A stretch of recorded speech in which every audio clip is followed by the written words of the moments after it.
Hello, boys and girls. Today we're going to be working on some literacy and vocabulary skills. Let's get started. We're going to be starting with reading this book called Mamasaurus. And the author of this book is Stephen Lump. As you know, the author is the person that writes the words in the story. An illustrator is the person that draws the pictures of the story. Now, sometimes it's two people, and sometimes the author is also the illustrator. And it seems like in this case, the author and the illustrator of Mamasaurus is Stephen Lump. Now, the front of the book is, of course, the cover. It's very important to look at the title because the title gives you an idea of what the story is going to be about. So reading the title gives you a clue, right? Mamasaurus. Looking at the picture on the front cover gives you an idea that it's a book about dinosaurs, about a mama and her baby, right? So that's the first clue that you get of the front cover in the title as well.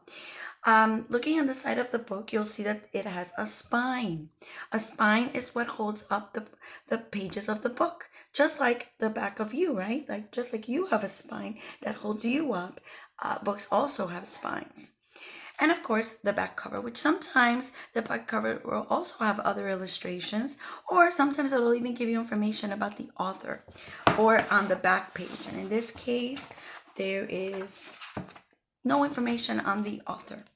Okay, now follow along with me. Make sure that you keep close attention to the clues of the story, such as who are the characters of the story, the setting, where is the story taking place, what time of day. Sometimes it's hard to tell, but what time of day? Is it in the morning? Is it at night? The place, is it in the desert? Is it at the beach?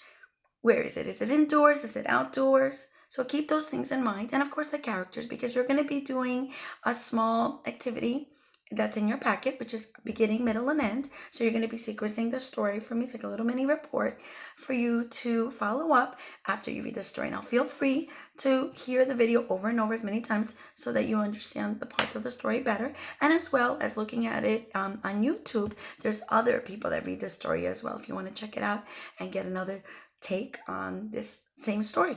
All right, let's get started. Mamasaurus, in honor of Mother's Day. Happy Mother's Day, by the way. Babysaurus lived in a wild jungle with his Mamasaurus. There's a clue there. He loved to sit high on her back, eating tender leaves. But one day, he slipped. Whee! Oomph! When Babysaurus dug himself out of a pile of leaves, he could not see his Mamasaurus anywhere. But Babysaurus did see Hornito running by. "Hey, wait," he called. "Have you seen my mama?" "Does she run faster than the wind like my mama?" asked Hornito. "No, she's not very fast," answered Babysaurus, "but she can take huge steps." "Sorry, I have not seen her," said Hornito. Then she took off running again. Babysaurus roamed through the leafy jungle until he met Tritopa. "Have you seen my mama?" Babysaurus asked. "Does she have long horn like my mama?" asked Tritopa. "No, but she has a wonderful long neck," answered Babysaurus. "Then no, I haven't seen her," said Tritopa. "Sorry." Next, Babysaurus saw Taro sitting high in a tree. "Can you see my mama from up there?" Babysaurus called out. "Does she have wings and fly as high as the sun like my mama?" asked Taro. "No, she does not have wings," answered Babysaurus. "But she's taller than the tallest tree." "Oh," said Taro, "no, I don't see her." Then she flew away. Babysaurus heard a rustle behind the bush. It was Tiny his sparrow. "Have you seen my mama?" Babysaurus asked. "Is she about as big like my mama?" asked the sparrow. No, she's much bigger than that. She's the biggest there is, Babysaurus marveled proudly. That is really big, replied the sparrow, but I have not seen her. Then he shrugged and bolted away. Bolted means jetted off, ran really fast. Suddenly, Babysaurus heard a loud noise. Zzz. Could that be my mama? He wondered. It certainly was not. It was Rexy. Excuse me, have you seen my mama? Whispered Babysaurus. Opening just one eye, Rexy snarled. Does she have a sharp teeth like my mama? No, but she grabs the yummiest leaves from the highest branches for me, replied Babysaurus. Leaves! Yuck! I could never eat leaves, sneered Rexy. But then Babysaurus heard an even louder noise. It was his mama.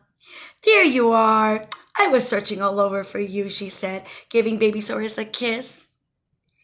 Let's find you something to eat.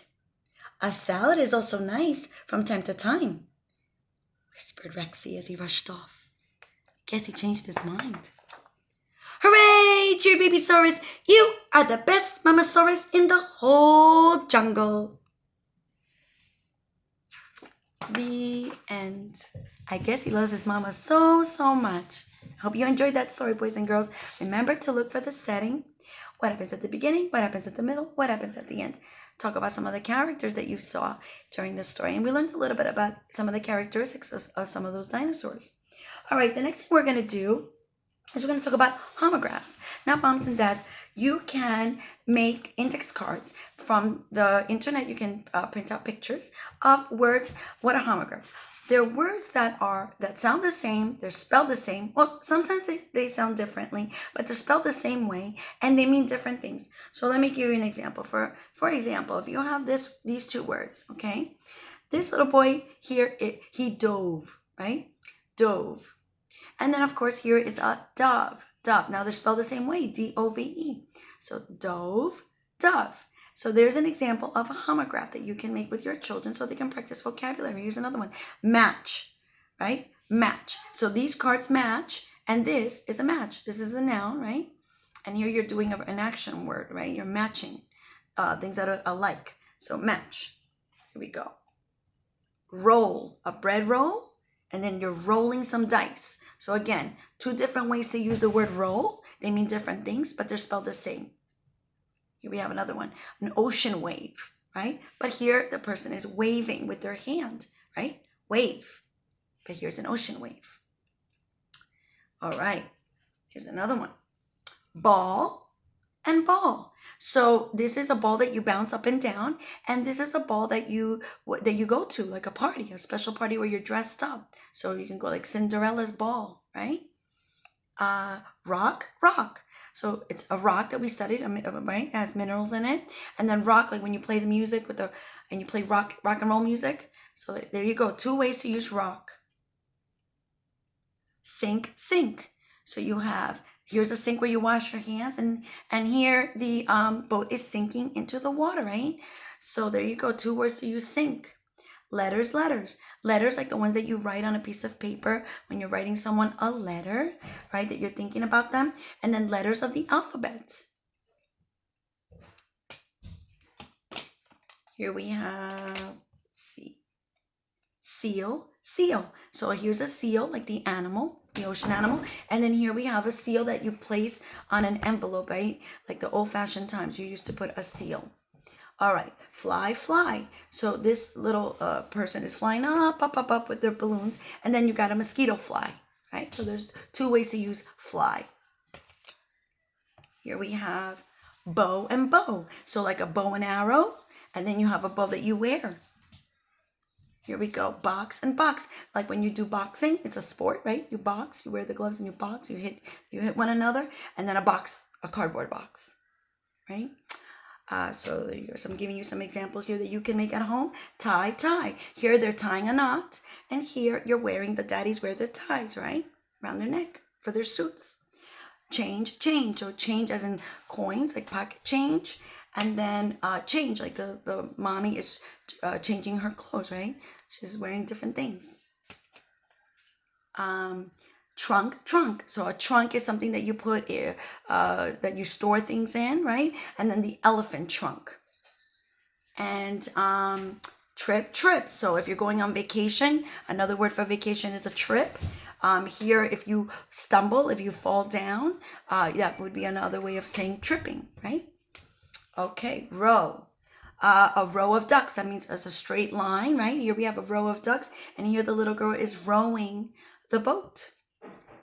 Sewer and sower. So sewer, right? That underground, the potholes, right? Where the water is, and then underground. And then the sewer is the person that she's stitching together with the needle and the thread, or using the machine to fix clothes, to mend clothes. So she's a sewer. Okay, here's the last one. Well, I have a couple more. Wind and wind. So here's the wind is blowing on the doggy's face, and then the robot, if you turn it the little knobber on it, if you turn it around, if you wind it up, the robot will move. So wind.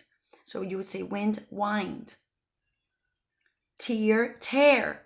Again, spelled the same way, but not always pronounced the same way, okay? And they mean different things. So here we go.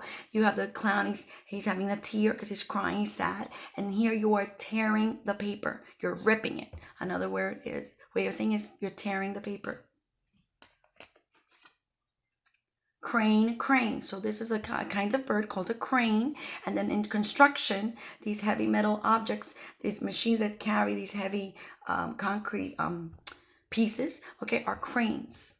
They lift them up and carry them because they're super heavy.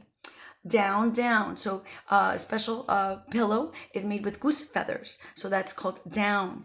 And then, of course, the opposite of up is down. So it's a direction. So boys and girls and moms and dads, this is something that you can do at home together, because you can practice enriching the vocabulary and exposing them to different ways of saying things. And homographs is a great way to compare words, right? How you pronounce them and what they mean. Another thing that you can do with them is I went to the dollar store and I got a rhyming card set. And so what you can do is you can start by saying, for example, B, what rhymes with B? And then you can give them an example. Tree, tree, tree rhymes with B. And then you can ask them, B, what rhymes with B? And then they have to repeat what you just said. Tree, tree, tree rhymes with B. So let's do a couple of these. So here we go. We have a rose, right? And again, in the beginning, boys and girls, it might be confusing for you. You might not be able to come up with that many rhymes. Focus on one or two rhymes. And then as you get better, you can work on it. Because like this one, for example, has a bunch of different ones that the parents can use to practice with their kids, okay? But for example, you say, rose, rose. What rhymes with rose? And then the boys and girls would say, nose, nose. Nose rhymes with rose, right? Rose, rose, what rhymes with rose? Hose, hose, hose rhymes with rose. Let's try a few more. Bear, bear, what rhymes with bear? Hair, hair, hair rhymes with bear. What else would rhyme with bear? Bear, bear, what rhymes with bear? Chair, chair, chair rhymes with bear. Book, book. What rhymes with book? Cook, cook. Cook rhymes with book. And you repeat after me. And then see if you can come up with more. Nest, nest. What rhymes with nest? Vest, vest. Vest rhymes with nest. Any more? Zest, zest.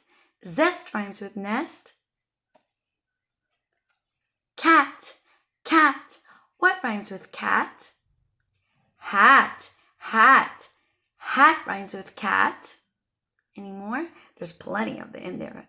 Let's see. Rat, rat. Rat rhymes with cat. Crab, crab. What rhymes with crab? Cab, cab. Cab rhymes with crab. and so forth, boys and girls. So, moms and dads, this is a great way for you to practice rhyming skills with your children and make it fun, make it interactive, and make sure that they repeat with you often so that they're getting the idea that the ending sound is what is makes the words the same, similar sounding, right? It's the rhyme is how a word ends similarly. They're not always spelled the same way, but oftentimes, for example, if you have the word socks, that ends with OCKS. But we also know that the X and S sound a lot like CKS, right? So, for example, rocks, box, fox. So they don't always have to be spelled the same way, but they do have to sound like they end the same way. So definitely look out for some of those exceptions. But it's great, practice for the children to hear those rhymes. So check that out. Hopefully you can pick some of these up in the dollar store and make it like a fun game, interactive with the boys and girls. And the more you practice, the more they'll get it. All right, guys, that's it for now. Talk to you soon. Take care.